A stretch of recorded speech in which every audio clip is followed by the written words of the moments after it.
গেল মঙ্গলবার তিস্তায় হঠাৎ উজানের পানির চাপ বাড়ায় ব্যারেজ পয়েন্টে বিপদসীমা অতিক্রম করেছে পানি। এতে বন্যা আতঙ্ক ছড়িয়ে পড়ে নদী পারে।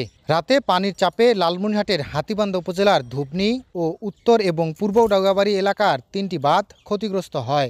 পরে বুধবার সকাল থেকে কমতে থাকে নদীর পানি। বর্তমানে তিস্তার ডালিয়া ব্যারেজ পয়েন্টে পানি কমলেও ভাটি অঞ্চলের নিম্নাঞ্চল ও চরাঞ্চলের অন্তত 15টি গ্রাম প্লাবিত হয়েছে। পানিবন্দী হয়ে পড়েছেন অন্তত 5,000 পরিবার। এতে চরম দুর্ভোগে পড়েছে এসব এলাকার বাসিন্দারা। বাড়িঘরে পানি ওঠায় রান্নাবান্না সহ ব্যাহত হচ্ছে স্বাভাবিক জীবনযাত্রা। ডুবে গেছে নিম্নাঞ্চলের কাঁচাপাকা সড়ক ও মৌসুমি ফসলের ক্ষেত। গত রাত থেকে নদীর পানি, তিস্তা নদীর পানি প্রচণ্ড বেগে বাড়তেছে, অর্থাৎ বিপদসীমার উপর দিয়ে প্রবাহিত হচ্ছে। এখানে যে স্তর আছে সেটাও হুমকির সম্মুখীন। আমাদের এলাকার নিম্ন অঞ্চলে বাড়িঘর যা আছে সব তলিয়ে যাচ্ছে, রাস্তাঘাট তলিয়ে গেছে, আবাদি জমি জমা যা আছে সব তলিয়ে গেছে।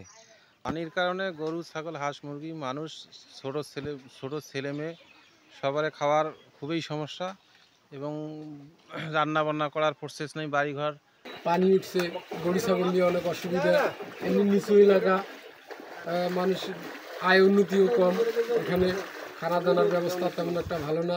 এদিকে তিস্তা তীরবর্তী নিম্নাঞ্চলের বিভিন্ন শিক্ষা প্রতিষ্ঠানে পানি ঢুকে পড়ায় ভোগান্তিতে পড়েছে শিক্ষার্থীরাও। শ্রেণীকক্ষ ও বিদ্যালয়ে পানি থাকায় ব্যাহত হচ্ছে শিক্ষা কার্যক্রম। রাস্তায় পানি, এ কারণে আমাদের স্কুলে পানি উঠছে, আমরা ক্লাস করতে পারছি না।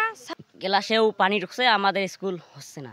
এখন এখানে পানি উঠছে আদর্শপাড়া এমএই সরকারি প্রাথমিক বিদ্যালয়, গোবর্ধন সরকারি প্রাথমিক বিদ্যালয়, গোবর্ধন ইসমাইলপাড়া সরকারি প্রাথমিক বিদ্যালয় এবং হাই স্কুল গোবর্ধন হাইদেরিয়া মাধ্যমিক স্কুলে পানি উঠছে। তবে পানি উন্নয়ন বোর্ড বলছে আপাতত বন্যার শঙ্কা নেই। বাঁধের ভাঙন রোধে পদক্ষেপ নেওয়ার কথা জানায় তারা। আমাদের আগামী 48 ঘন্টা পানি স্থিতিশীল থাকতে পারে, তবে আমাদের বন্যা হওয়ার কোনো সম্ভাবনা নেই। যখন যেখানে ঝুঁকিপূর্ণ স্থান দেখা দিচ্ছে আমরা উদ্বোধন দপ্তরে প্রেরণ করছি, অনুমতি সাপেক্ষে কাজ বাস্তবায়ন করব। এদিকে প্লাবিত এলাকা ও ক্ষতিগ্রস্ত পরিবারগুলোর সার্বিক খোঁজখবর নেওয়া হচ্ছে বলে জানিয়েছে জেলা প্রশাসন। জামাল বাদশা, দেশ টিভি, লালমনিরহাট।